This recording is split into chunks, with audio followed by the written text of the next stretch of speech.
That is bravery. Those people are courageous. And the city of Kherson, the cities of Kherson and Melitopol, and probably Berdyansk in the next couple of days, are going to go down as cities that have got some tough people in them, people that don't stand up to the stuff, and they'll keep on going and fighting against the Russians, even if they don't have guns.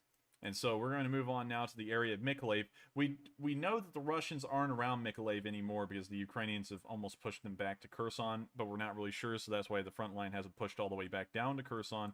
But we can see here that we've seen a lot of destroyed Russian vehicles near Mykolaiv. These may have been pictures that were only able to have been taken today, and the vehicles were destroyed at an earlier date. But we can see here, another Mista has been destroyed. We can also see that this T-72B3 apparently got a severe ammo detonation that led the turret to fly out of its turret ring and onto the ground upside down. We can also see this SPG, maybe? Now, I believe this may be some kind of command vehicle because it's missing the gun on the turret. But it's nonetheless a command vehicle, perhaps, that has been abandoned or destroyed, although it appears to be mostly intact. And finally, we can see a BTR 10, I believe, that has been destroyed because of the small turret. I'm assuming it's probably a BTR 10, but destroyed nonetheless in its entirety and burned out. And it's just wonderful to see that the Ukrainians keep on winning. While they get pushed back, I know I can't lie. They do get pushed back in some places here and there. Otherwise, the Russians wouldn't even be in the country.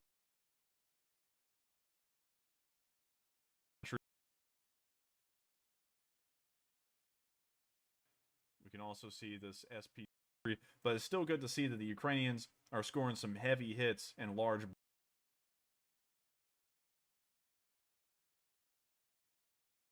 blows on the Russians in some places and pushing them back now in a lot of places as well. So now we're going to move on. We've actually got more pictures of destroyed Russian vehicles in this area.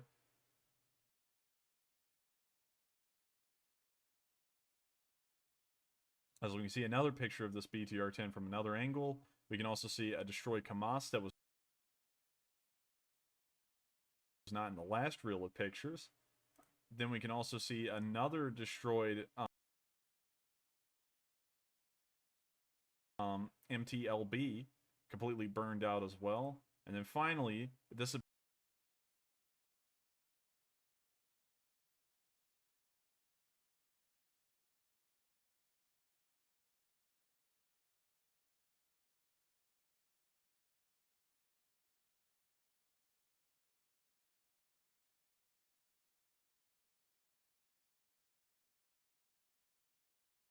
appears to be the other side of that T-72B3 that we saw earlier, completely destroyed, burned out, and will never be used again. Good stuff. Always good to see, and it's good to know that the Ukrainians' counterattack has been successful and pushed the Russians back. So that being said, we've actually covered all the news in Ukraine, and so we've got one last bit of news up here in the north, and that's in Moscow. And I'm going to show y'all the warmongering, war-loving people of Russia scrounge and now fight each other like the animals they are for a bit of sugar.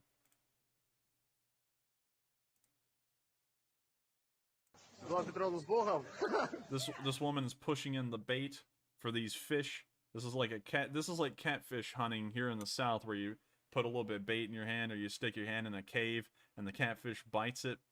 This is like that. Watch it and see as all these Russians descend upon this shopping cart for their sugar. Look at them.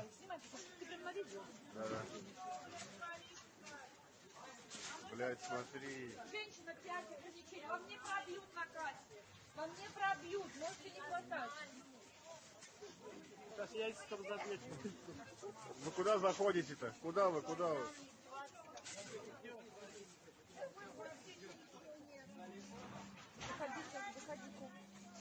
It's like watching rats in the sewer fight for a grab of food. And y'all are probably all wondering, why am I being so critical of the Russian citizens? Not all of them agree with the war. Some of them don't agree with the war, but from what we can tell, most of them actually do. And so I'm kind of starting to step back from trying to act like there are probably reasonable people left in Russia. The fact of the matter is that we figured out today that most of them have pretty much left the country.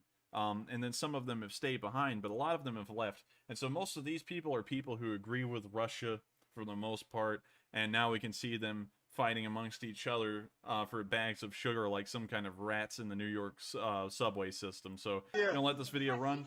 It's good to see that the Russians are not getting an easy time out of this war as well and just getting away with it scot-free, and they're having to fight for the simple things like sugar. Выйдите из склада! Ну вы рвете уже сахар-то!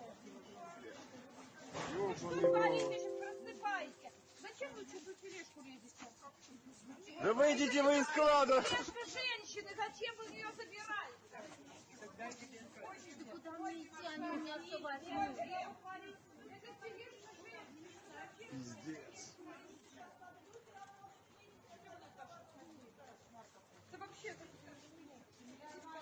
все, сегодня больше нету сахара.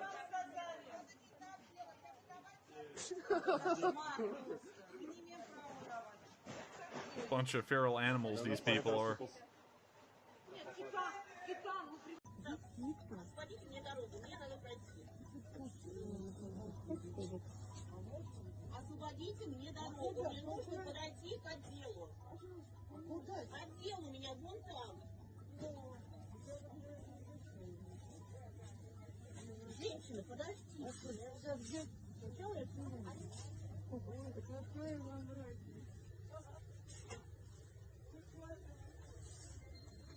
Так, 2 пачки даю, больше все. Написано по 3 килограмма. Я даю сама, никто ничего не берет. Все, 2 взяли, отходим. Это все, что есть. А почему 2 пачки, потому что у меня больше нет. А что это за закон такой? Потому что вас вон сколько. Сейчас я буду виноват в том, что кому-нибудь что-нибудь не дала. Вам лишь бы к нам прицепиться.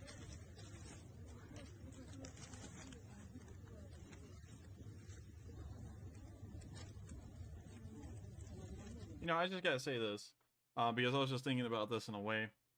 While it's terrible to sit here and say that the Russians kind of deserve this in a way, because I was just thinking about this for a second. While it's terrible to say that the Russians deserve this in a way, do you think the Ukrainians that are being bombed out and killed in the thousands in Mariupol, Kharkiv, and Kyiv deserve what's happening to them? I would say what's happening to the Russians here is actually them getting off kind of lightly in a way. Wouldn't you agree?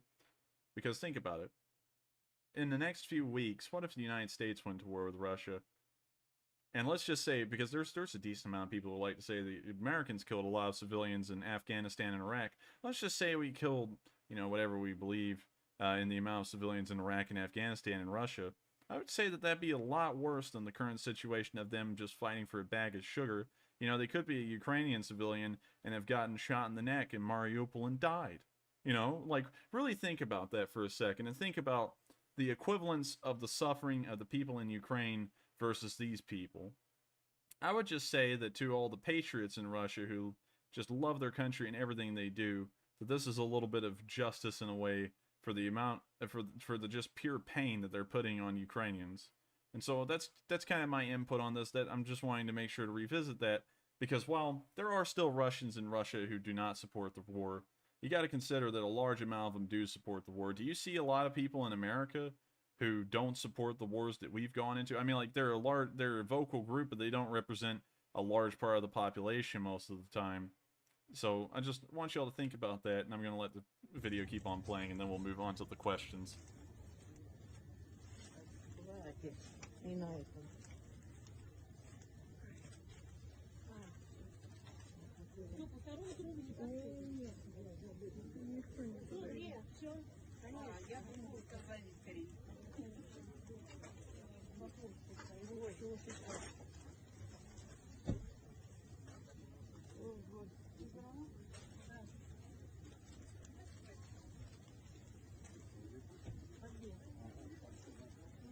But as you can see, I'm going to cut the video a little bit short here. Just bags and bags of sugar being given out because the Russians just don't have any due to the sanctions.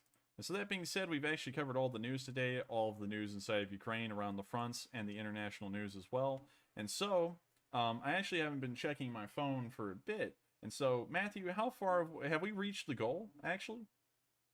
Okay, so Enforcer, I just want you to brace yourself. We have smashed the $25,000 goal, and we are currently sitting at just about $27,000.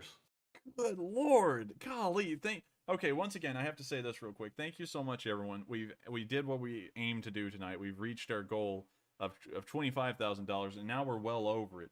So maybe we can get a little bit further over it. Maybe we can outdo our last one and get up to 30,000. Maybe. But we've reached the goal. We've done what we aimed to do tonight, and so I thank you all so much once again. And do we have any large donors that we Mic can check, recognize? everybody. Just a mic check. So there was one very large anonymous donation. Somebody donated 8,000 HK, which equivalent to about $1,000 in US. So a very big donation, but unfortunately I don't have the name to give them credit. But whoever you were, we do appreciate that generosity very, very much. Well, while they're thanking everybody for the money that they've been donated, I'd like to thank Ms. Earthwalker and Henry Hansen for taking time out of their very, very busy schedule to join my stream. Thank you. We shall now return to our regularly scheduled program. Really nice, kind-hearted people who just want to go out there and do the right thing for people in help and people in need. And so I thank you all so much once again. And so with that being said, we're going to move on to the questions. All right, and our first question up is from Moto Bum. He says, can NATO and the UN realistically blockade Russia into submission? In a way, maybe. Right now we kind of see that happening with like the sugar shortages and the grain shortages. That's starting to occur, but it would take a while. It would probably take a few years to pummel them into submission economically with kind of like a blockade or an embargo on trade. So I don't really think it would happen in time for it to actually make an impact on this war. But that's entirely my opinion. Right now, the supply shortages we're seeing in Russia are grave. And so it may actually take a lot less time than what I'm saying for this to really take effect. Because when people get hungry, they do crazy things. And the people who are supporting Russia right now, the large majority of Russian people who support Russia, when they get starving, they will stop supporting the Russian government and start trying to demand for something to eat instead. And so they'll do whatever they need to get those aims achieved. So that being I have a question. How come, okay, so you got Russia, which is Eastern Orthodox in the religion, and you have Ukraine, which is Eastern Orthodox in its religion. How come the Eastern Orthodox churches on either side have remained silent? I haven't heard one syllable, not a sound from the Eastern Orthodox Church or whoever runs religion in both Russia and Ukraine. Now, why would that be? Whenever there's something happening in the West, the Catholic Church is all over it. But in the East, the Eastern Orthodox Church are they so hand-picked that they actually support the regime? Do they both support the Russian regime? How does it work? Can somebody answer me, please? I'll sit back and wait. If you're talking in the other respect, that they're going to send the soldiers in Transnistria outwards from Moldova to invade Ukraine from there, I'm not entirely sure, because supplying them logistics-wise would be pretty difficult. They couldn't just drive trucks there. They'd have to fly in planes, and they would have to probably fly over down through the Black Sea into Moldova, or they'd have to try and fly over Ukraine, which would be incredibly risky and dangerous. So I'm not really sure. I think logistically that really wouldn't be possible for them to invade outwards. And I think if you're talking about them invading inwards into Moldova, I don't really think they're going to try and go for that either. Because if they took Moldova and annexed it, like let's just say they're planning on annexing Ukraine and Moldova and turning it into the Russian Federation, this would extend their front line. And right now Moldova's neutral. So if they annex the Ukraine, well, if they annexed Ukraine, sorry, I don't like it when people say the Ukraine, I just did it, so sorry about that. But when people, when they annex the Ukraine, and I did it again, and they leave Moldova alone, the front line would be much shorter than if they were to annex Moldova as well, which would make them share a much larger front line with Romania. So I thank you very much for the question, and that being said, we're going to move on to the next one. All right, and the next question up is from Ray Pinkerton. He says, there was a video the other day showing tanks in the Arctic camo. Do you think this means that Russia is now sending reinforcements to the Finnish border? I don't think so. I think the ones you're talking about was that large tank column that was spotted near Kharkiv. And what we're actually supposing and kind of like hypothesizing on is that those tanks may have been from the Siberian command zone, where all the tanks are painted up in Arctic camouflage because it's pretty much snowing all year round there, or at least there is snowfall on the ground. And so we think that they probably have come from there and they're trying to pull out their last reserves of operable and well-conditioned tanks to continue the fight in this war. That may also back up the idea that the 6th Brigade has been wiped out, because that may suggest that they've moved in a whole new brigade from Siberia with fresh reinforcements of tanks to try and make up for the amount of losses that they've sustained in the Kharkiv area. So that being said, I hope I answered that question pretty well. It's kind of a short one, but that's kind of the rundown on what I'm thinking about this so far and my opinion on it. But I thank you once again, and that being said, we're going to move on to the next question. Okay, and the next question is from Greg McDonald. He says, hi, I just found your channel. With Russia being in a weakened state, what are your thoughts on China making a move on Vladivostok port and Russia's eastern oil fields? I don't think that that'd be something they would try and do, considering that if they just keep the Russians on friendly terms, they can just import all of those materials without having to actually administrate the land, which would cost them a little bit of extra money. And on top of that, the Russians do have nuclear weapons, and that always has to be in play when talking about what the Chinese will do, because they are no further away from the threats of nuclear annihilation than the West is. So I don't really think they'll be trying to do a land grab on that, because that would be incredibly risky and dangerous, and also that wouldn't be economically beneficial to them, because then they would have to spend a lot of money trying to administrate this land up here that they would try and, you know, take from the Russians. So in my opinion, I don't think they would. I think they would just continue to import that Russian raw material without taking the land. I think that they're doing that right now, and when you really think about it, the sanctions are a blessing to China, because now they have a country that's been cut off, you know, the Russians have been cut off from the Western world, and so they can no longer export their raw materials like timber and oil to them. And so the prices of these materials have dropped massively in Russia. They're worth nothing now because there's nowhere to sell them, and the supply is just building up and the demand is non-existent. And so now the Chinese have created a situation that they can take advantage of, and they can say, okay, we'll buy all that oil and timber off of you at a discounted price, but hey, at least it's better than just not selling it at all and just having it sit there and, you know, going broke and your economy collapsing, right?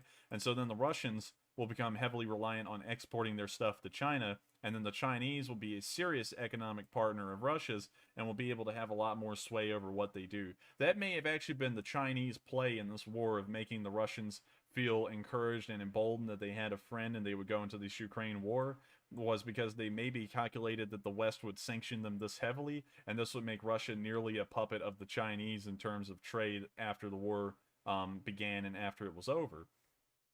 If that's the case, that's incredibly smart on the Chinese part that they thought that out and saw this as a end result, but we don't really know if they did. But if we get any information in the future that this was their plan, I would have to say that the Chinese apparently have some incredibly smart people in their government to think this out and see this as the end result of getting cheap bulk materials as an end result in this war.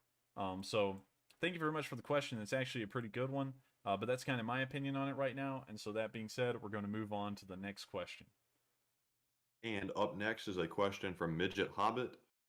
They say, Enforcer, what do you think about the imposed mayor in Melitopol? Do you think she is a traitor? I think she's at least a collaborator, because if you're kind of put in place by the Russians, you have to have some pro-Russian sentiments, and so you could say she's a traitor or collaborator. There's a whole bunch of terms that you could give for this person, and I don't really think any of them would be too far off the mark, considering that she is being put in place by the Russians, and we see that the Russians are at the same time transporting thousands of the citizens of Mariupol into Russia to an unknown fate. That's kind of like when the Germans invaded Poland and started transporting the Poles into camps, and then they started appointing people to be in charge of the towns and stuff that were still Polish but were sympathizers to the Germans. So I would have to say she probably is a traitor or at least a collaborator and should face serious charges after the war for taking that position that the Russians gave her. And so I thank you very much for the question. It's a pretty good question. And that being said, we're going to move on to the next question. All right, and up next we have a question from Blake Farnsworth. He says, have you heard about or been able to confirm reports of Belarus and Chechnyan units abandoning their alliance with Russia and vowing to fight with Ukraine? I actually haven't heard that about the Kadarovites, but I do know that there is a decent amount of Chechens that have taken it upon themselves to travel from Chechnya to Ukraine somehow and fight for the Ukrainians. So if you're talking about that, it was just as simple as them crossing the border into Georgia, probably, then taking a plane flight or something to Ukraine, and then just joining the Ukrainians and volunteering that way. So I think that's really just the breakdown on how that occurred. There's not really a lot detail to it. It's just a matter of getting there and then joining the Ukrainian side. But I haven't really heard a lot about Russian Chechens, like from the Kadarovites, deserting and joining the Ukrainian side. And I'm sure that would be heavily publicized if that did happen. But so far, I haven't heard anything about it. So I thank you very much for the support. And so that, well, not really the support, but the question and also the support for the channel. I'm glad that you asked the question. I'm very happy to answer it. And so that being said, we're going to move on to the next question. All right, and the next question is from BSG Wolf. He says, do you think the USA and NATO will react if Russia starts carpet bombing cities?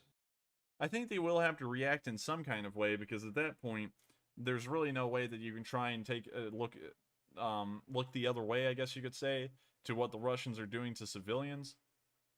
And yeah, I think they would probably have to get involved. And that kind of revisits the whole thing I'm talking about with the Russians. Just think about it. I want y'all to think about this, and I'll maybe soften my stance a little bit on it, because then again, there are people like that YouTuber called NFCKRZ. I won't say his name because I don't like to, like cuss on stream a lot. It's somewhat unprofessional, but he left Russia, and he was one of the few that could, because he made a decent money off of YouTube. And I guess there probably is a decent amount of people who can't leave, or they're scared of leaving because they think the Russians might try and arrest them if they do. I don't know. I mean, like, there's probably a decent amount of people in Russia who do not agree with the war.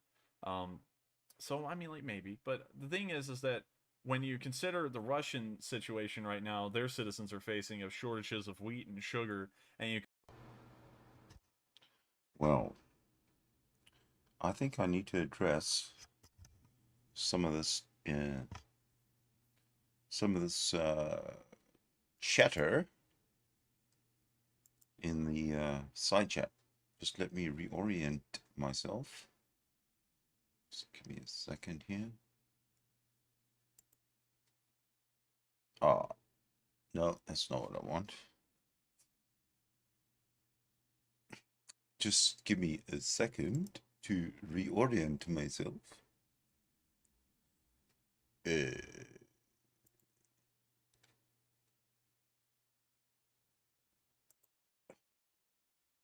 right. No, I didn't want that, did I? I'll get to the chat in a second. I'm kind of OCD here with my... okay. Well, there we go. There we go. What I wanted to do was get to the chat, because I think what's happening in the chat is way more... is way more exciting than what's happening on the broadcast there. So, we've got Henry and we've got Ms. Earthwalker. And I want to start off with this one here. Corruption in our governments is widespread. Well said, Ms. Earthwalker. I 100% agree. It's like a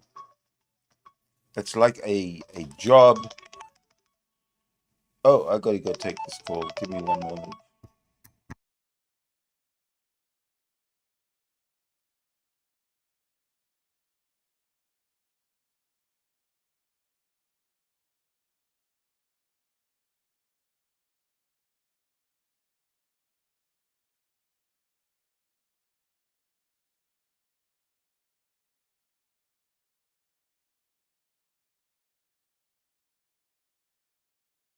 being a sniper. So we haven't really gotten any news about him, but I'm sure that he's probably doing something to good effect, and unfortunately we don't get news in a couple of days that the reason why he's been not heard of much is because he got killed. Hopefully that won't be the case, and hopefully he will score some successful kind of like operations, I guess you could say. But nonetheless, I thank you very much for the question. Unfortunately, we haven't heard anything about him, and so we're going to move on to the next question. All right, and the next question is from Matthew Graham. He says, do you believe that the Czech Republic are looking to get involved militarily to support Ukraine? The city of Mariupol just declined the offer, and do you think that chemical weapons might be used? I believe that the Czechs may be raring to go, but the problem is that they are a member state of NATO, as far as I know. Let me check that, though. NATO map. Got to make sure that what I say about that is true. Yes, they are a member of NATO. They have been for quite some while. And so while they are a member of NATO, the problem with that is that they are kind of bound by the decision of the rest of NATO on what they're going to do. So while they may want to go over there and help, they really can't, because that would draw the rest of NATO in. And so pretty much all other countries get a say in what they can do. So moving on from that answer, we're going to move on to Mariupol and the use of chemical weapons. And the answer to that is we really don't know at this point. We know that the Russians do possess chemical weapons, and we do know that there has been decent talk about them maybe being used. And while back in the day we were kind of all like, thermobarics, you know, they're driving around, but they're probably not going to use them. They're probably just using them to scare people. Then they started using them. And so maybe they would use chemical weapons as well. That's kind of something I'm on the fence about, because it would just be so abhorrent for them to use them, but at the same time they're already doing a whole bunch of other things that are war crimes, and so it wouldn't really be that much of a step down for them to do that as well. Who knows? So I hope I've answered both parts of that question pretty well for you, and that being said, we're going to move on to the last question. Okay, and the last question of the night comes from Mark Waghorn. He says, how badly has corruption within Russia affected Putin's modernization efforts? I believe that it's affected it a pretty good bit, and I think you're kind of asking that question based off of the shush helmet we saw earlier that was covered up with a modern Ratnik covering, but still had the shush helmet under it.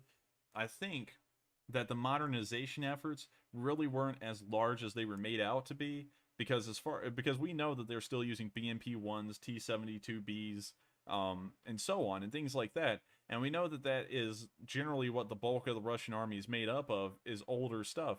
And the things that we've been seeing used in Ukraine is actually most of their best stuff, like T-90As, T-72B3s, T-80Us, T-80 UKs, T-80 BVs, and so on. And, you know, the list just goes on and on. But we've been seeing their best stuff getting used. And so I don't think that the modernizations actually went that far. I think that it was kind of something that was implemented over a small amount of the army, and they continued to try and implement it further and further, but due to the budget constraints, they really couldn't take it as far as their ambitions wanted it to go. And so that's kind of my stance on that. I think really, to be honest, it was just a lack of budget, and while they were bragging about this modernization, it was all kind of like hype and propaganda, and there was really nothing to back that up. And so I hope I answered that question. And that being said, we have reached the end of this stream. We have once again made history on this channel, raising $27,000 for Doctors Without Borders. I'm so thankful once again. It means a lot to me. But I almost expected this result tonight. I knew it was going to happen because y'all are a bunch of great, wonderful people. And I thank y'all all so much for helping us out once again in helping Ukraine. And I thank you all so much for watching this stream. The stream runs every single night at 10 p.m. Eastern Time. So if you enjoyed the news tonight, make sure to subscribe and like, because the liking helps us in the algorithm. Make sure to hit the bell button as well. And so, that being said, I hope you all have enjoyed tonight's stream, and I will see y'all tomorrow. Thank you once again for helping us out with the fundraiser. It means a lot to me and everyone here at the Enforcer channel. And so that being said, I thank you all very much, and I hope you all have a great night. Thank you once again.